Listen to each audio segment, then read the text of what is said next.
Na reunião avenoche do Conselho Insular, me abbi aprovechado o direito de inspraking, caminha com um cidadão para dar nosso ponto de vista de lo qual é alarmante para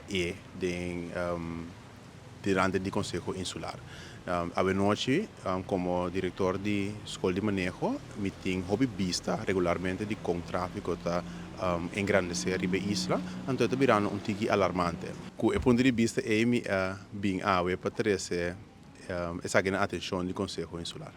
Em princípio, riba isso tudo dia nós tem acidente, não necessariamente somente com fat bike, pero para sobra nós estamos falando de grupo de jovens com idade virando menos e menos, e que é nossa responsabilidade como gente madura para trazer soluções para pôr sorte para não mover de uma maneira safe. A mensagem principal é ter tráfego está virando mais e mais congestionado, então paga bom tino riba caia e lá nós contribuímos um tráfego mais safe para todo o mundo.